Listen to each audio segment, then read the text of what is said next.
देश के राजा भीष्मक, जिनके 5 पुत्र हैं और 1 पुत्री है। तो पुत्री का नाम क्या है? महाराज रुक्मणी नाम है। सुखदेव जी कहते हैं रुक्मणी नाम है। रुक्मणी मैया क्या करती हैं? सदैव भगवान की कथा को सुनती है। और अब तो ये व्यवस्था हो गई कि मोबाइल पे कथा लगा लो। पहले क्या था?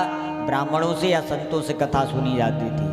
तो रुक्मणी मैया पास के मंदिर में जाकर संतों को बुलाकर भगवान की कथा को सुनती थी। भगवान से प्रेम हो गया, प्रेम हो गया तो प्रेम में डूबी रहती। कैसे?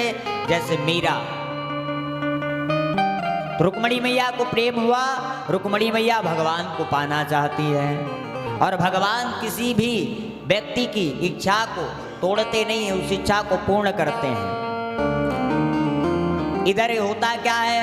बोले विदर्भ देश के राजा भीष्मक के जो सबसे बड़े पुत्र हैं उनका नाम है रुक्मी। ये रुक्मी भगवान से बहुत विरोध करते थे। क्यों? बोले भगवान जहां जाते थे, राज सत्ता में जब भगवान द्वारिकाधीश हैं तो जहां जाते वहां सबसे पहले द्वारिकाधीश की प्रशंसा होती, स्वागत होता। तो रुक्मी को अंदर से बहुत ग्लानि होती थी। अच्छा, भीष्मक के पास कौन आ गया? बोले भीष्मक के पास नारद जी आए। नारद जी ने कहा प्रभु राजन, आप अपनी पुत्री का विवाह करना चाहते हो?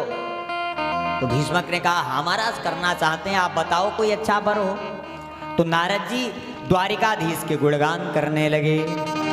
ते भुक्तवंतम विश्रांतम मुपगम सतांगति। बोले अभी एक नया प्रदेश बना है क्या? द्वारिका। और उस द्वारिका के जो राजा हैं वो बहुत सुंदर हैं। तो भीष्मक जी कहते हैं ठीक है, क्षत्रिय हैं, हम अपनी पुत्री का विवाह उन्हीं के साथ कर देंगे। और रुक्मी को जब पता चलता है तो रुक्मी क्या करता है? बोले रुक्मी पिताजी को डांट लगाता है और विवाह को कैंसिल करवा देता है। ये जाता कहाँ है? बोले सिंधु नरेश दमघोष के पुत्र शिशुपाल के पास। रुक्मी के मित्र थे शिशुपाल। तो ये शिशुपाल से जाकर अपनी बहन का विवाह तय कर देता है और पिताजी के पास आता, कहता पिताजी परसों हमारी बहन का विवाह है, तैयारी करो। पिताजी चकित हो जाते हैं, किससे तय किया? ये बताता है सिंधु नरेश के दमघोष पुत्र शिशुपाल के साथ हमने अपनी बहन का विवाह तय कर दिया। विवाह की तैयारियां होने लगी, तैयारियां हो रही। एक दिन बीता, दूसरे दिन रुक्मणी मैया विचार कर रही हैं कि करें तो करें क्या। उस समय टेलीफोन तो थे नहीं, तो कॉल लगा दी, आ जाओ भाई यहाँ खड़े हैं, चलते हैं। तो किया क्या जाए? बोले संदेश वाहक जो ब्राह्मण देव भगवान की कथा श्रवण कराते थे रुक्मणी मैया को, रुक्मणी मैया ने उन्हीं को एक पत्र लिख दिया। और पत्र में क्या लिख दिया? सर्वेनु ब्रह्म गुह्यां चेत किम कार्य करवामते। हे प्रभु, ये कार्य आपके चरणों में है, आप इसको पूर्ण करना। ये पत्र ले जाकर किसके पास? द्वारिकाधीश को दे दो। तैयारियां हो रही हैं। पत्र में लिखा क्या था उसको आप श्रवण करिए कि ततापहामि तक चित्रो निद्रां च न लभे निशि वेदाहं रुक्मणी दोषं मद्दोह निवारिता। हे प्रभु, हमें रात में निद्रा नहीं आती, दिन में प्यास नहीं लगती। आजकल के भी मनुष्य कहते हैं हम तुम्हारे बिना जी नहीं सकते। अरे भैया, जब हमारे बिना नहीं जी सकते हो तो फिर अभी तक कैसे जीवित रहे बताओ।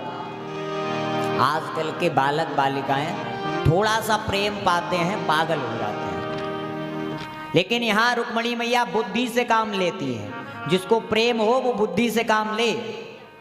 तो बता रहे हैं यहाँ पे सुखदेव जी की बुद्धि कैसी। बोले पहले माँ और पिताजी से बात करो। अगर एक कुल है तो माँ बाप तो खुद ही राजी होके कर देंगे। माँ बाप को ढूंढने ही नहीं जाना पड़ेगा। भाई सबसे बड़ी व्यथा होती है कि पुत्री का विवाह करना, विवाह ढूंढना, पुत्र का विवाह ढूंढना। तो वो तो प्रसन्न हो जाते कि एक कुल का है, चलो बढ़िया है, आगे हमें दोष नहीं लगाएंगे। लेकिन यहाँ भीष्मक पिताजी राजी है लेकिन भाई नहीं राजी है, तो करें क्या। रुक्मणी मैया ने पत्र लिख दिया, ब्राह्मण देव को दे दिया और क्या कहा, ततापहाम तक चित्रो निद्राम च न लभे निशि वेदाहम रुक्मणा दोषां महोदाहु निवारिता। हे प्रभु, अगर आपके अलावा किसी के साथ हमारा विवाह हो गया और हम विदा होके यहाँ से चले गए तो हम जीवित नहीं बचेंगे, यमुना में छलांग लगा देंगे, अपने जीवन को नष्ट कर देंगे। अब जैसे ही ठाकुर जी ने वो पत्र पढ़ा तो ठाकुर जी को चिंता होने लगी। बोले आज तक तो हम कहीं गए नहीं हैं, विदर्भ देश में हम गए नहीं, तो इन्होंने हमें देख कैसे लिया है, हमसे प्रेम कैसे कर लिया। ये मन में विचार कर रहे थे कि नीचे और एक लिखा था नोट, कृपया ध्यान दें। विचार ऐसे कर लिया कैसे, बोले आपकी कथाओं को सुनकर, आपकी प्रशंसा को सुनकर। तो ठाकुर जी कहते भाई गंभीर बात है, पूरी व्यवस्था सब जानकारी निकाल रखी है कुंडली की, हम इनके लड़के हैं, इनके पुत्र हैं, ये हमने किया, कंस को मारा। तो ठाकुर जी विचार करते हैं कि पक्की प्रेयसी रुक्मणी जी हैं। ठाकुर जी ब्राह्मण से कहते हैं जाओ रुक्मणी से कह देना। क्या? बोले जब भगवती को मनाने जाएंगी रुक्मणी मैया तो हमारे ठाकुर जी आकर उनका वर्ण कर लेंगे। और वर्ण कैसे करते हैं, जब रुक्मणी मैया जाती हैं किसका पूजन करने, हमारी भगवती परम्बा का, और पूजन करते समय क्या वर मांगती कि जय जय गिरिवर राज किशोरी, जय जय गिरिवर राज किशोरी, जय जय गिरिवर राज किशोरी, जय जय गिरिवर राज किशोरी, जय जय गिरिवर राज किशोरी,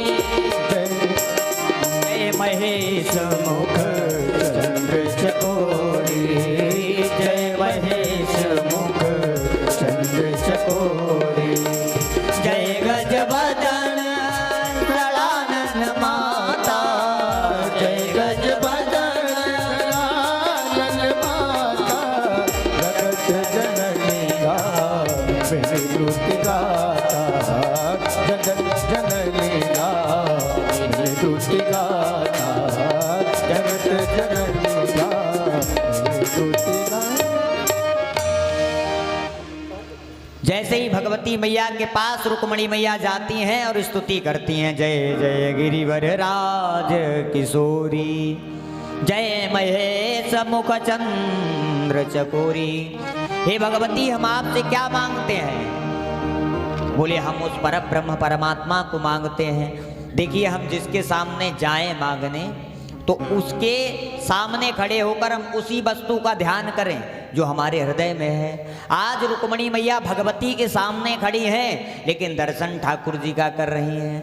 मैया को दया आ गई। मैया ने क्या कह दिया, मनुजाहि राजो मिलई सोवरो, सहज सुंदर सांवरो, करुणा निधान सुजानुशील, स्नेह जानत रावरो। हे रुक्मणी, तुम्हारी इच्छा पूर्ण होगी, वो सलोना सरकार तुम्हें प्राप्त होगा। इधर शिशुपाल बारात लेकर आए हैं, बारात टिकी हुई है, भगवती का पूजन रुक्मणी मैया कर रही हैं। इतने में होता क्या है, बोले सौरे सप्तादशाहं सयुगानि पराजिता, त्रयोविंशतिवे सैन्ये जिज्ञे एकमहं परम।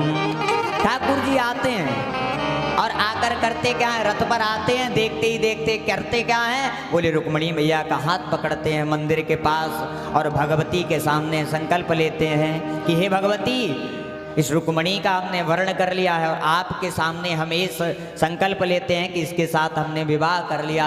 भगवती आशीर्वाद दे देती हैं और ठाकुर जी रथ पर बैठा कर निकल जाते हैं। बोलिए रुक्मणी मंगल भगवान की जय हो। आइए हम भी ठाकुर जी की बारात की ओर चलेंगे, लेकिन उससे पहले थोड़ी कथा श्रवण कर लें।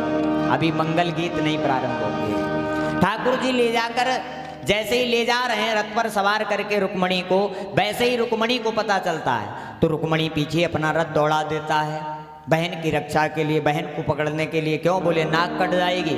इधर एक दूल्हा बैठा हुआ है, दूसरा दूल्हा बहन को लेकर जा रहा है। जैसे ही दौड़ते दौड़ते थोड़ा आगे निकलते हैं भगवान रथ को लेकर युद्ध क्षेत्र में। ये रुक्मिणी युद्ध करता है और रुक्मिणी मंगल भगवान माने हमारे द्वारिकाधीश इसको युद्ध में परास्त करके इसको पकड़ लेते हैं और पकड़ के मारना चाहते हैं। वैसे ही रुक्मिणी मैया हाथ पकड़ लेती हैं, प्रभु कैसा भी हो हमारा भाई और आपका साला है, इसलिए रिश्ते बने रहें। तो आगे चल के जब सब राजी हो जाएंगे तो घर तो जाना ही पड़ेगा ना आशीर्वाद लेने। तो भगवान उस समय करते क्या है, अपने साले साहब को अपमानित कर देते। क्यों, ये बहुत क्रोध करता था भगवान से। भगवान ने अपनी कटार निकाली और इसके बालों का मुंडन किया, उसे छोड़ दिया, बोले जाओ। ये वापस आता है, भगवान द्वारिका में आ जाते हैं। द्वारिका में जैसे ही सब देखते हैं वैसे ही होता क्या है, मंगल गीत होने लगते हैं, भगवान के विवाह की तैयारियां होने लगती हैं और सब स्वागत करने लगते हैं।